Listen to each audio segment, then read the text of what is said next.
Moi, je voudrais revenir en quelques mots sur la gouvernance de l'eau, en essayant d'être très pragmatique et revenir sur les choix qui ont été faits et aussi abonder dans ce qui a été dit sur le réchauffement climatique, parce que c'est important, c'est une des priorités qu'on doit avoir aujourd'hui. Mais il y en a d'autres aussi. Et pourquoi ce choix a été fait à l'époque d'aller sur l'agence de l'eau Rhône-Alpes? Pourquoi? Parce qu'il y avait un intérêt financier. À l'époque, je crois que c'était Jean Boisjon qui avait pris la décision. On avait au niveau des redevances une collecte de redevances qui était de 1, pour des investissements, un retour d'investissement de l'agence de l'eau qui était de 1,6. Donc là-dessus, il y avait un intérêt financier. Et à l'époque, je crois que le choix était judicieux parce qu'on avait un vrai retard et ça avait été fait. Aujourd'hui, on sait qu'entre la redevance qui est collectée et l'investissement qui est fait par l'agence de l'eau, on est à 1 sur 1. Donc sur le côté financier, on n'a plus d'intérêt. Par contre, sur les choix politiques de l'agence de l'eau Rhône-Alpes, et par rapport à nos choix politiques à nous, là, il y a une grosse différence.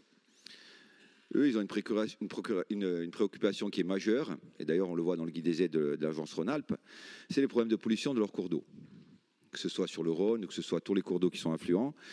Et la majorité des aides qui sont attribuées sur ce problème écologique qu'ils ont de pollution des eaux. Nous, on a la chance de ne pas avoir ce problème-là, puisqu'on a des eaux de bonne qualité. Mais par contre, on a un retard qui est structurant dans nos villages, que ce soit sur l'assainissement, que ce soit sur les réseaux d'eau.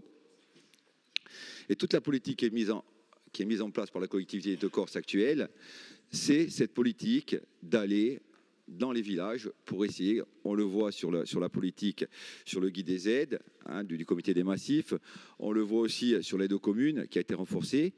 Donc le vrai problème, il est là. Et là, on a une politique de l'agence de l'eau Rhône-Alpes qui n'est pas en adéquation avec notre politique.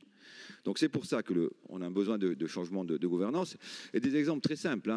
Moi, je vais pas les citer, mais 2 villages de l'Altaroc qui avaient fait des demandes sur des problèmes d'assainissement, qui ont été refusés par l'agence de l'eau parce qu'on leur a opposé un ratio coût d'investissement par rapport à la population habitante. Et donc ça, c'est pas recevable pour nous.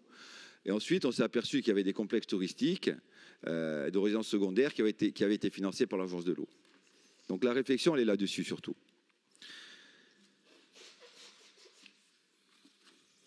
Pareil, dans les investissements de l'office hydraulique, on voit qu'il y a un changement de politique aussi. Aujourd'hui, c'est la première fois aussi que ça se fait. L'office hydraulique intervient sur les villages de montagne. Donc là, il y a un projet sur Coins, mais il y en a d'autres aussi qui sont en projet dans l'intérieur, il y en a dans le Niol aussi. Donc toute cette politique-là, ce n'est pas la politique qui est engrangée par l'agence Rhône-Alpes. Donc nous, ce qu'on dit, c'est qu'aujourd'hui, la priorité, et on le dit depuis longtemps, c'est quoi? Aujourd'hui, il y a 80% des gens qui vivent dans les 3 villes principales, Portugues, Bastille et Ajaccio, et 20% qui vivent dans le rural. Donc ce qu'on veut arriver à faire dans les 15 années à venir, et ça c'est une priorité politique, c'est qu'il y ait 60% des gens qui habitent dans les villes et 40% qui puissent retourner dans les villages. Mais actuellement, si on ne change pas la politique de l'eau, c'est-à-dire si les gens, malheureusement, ne peuvent pas boire de l'eau potable, ont encore du mal à aller au WC, on va être très caricatural, mais ça va être très compliqué. Donc on a besoin de cette gouvernance, on a besoin de mettre en adéquation notre politique de l'agence de l'eau avec nos politiques publiques qui sont appliquées aujourd'hui.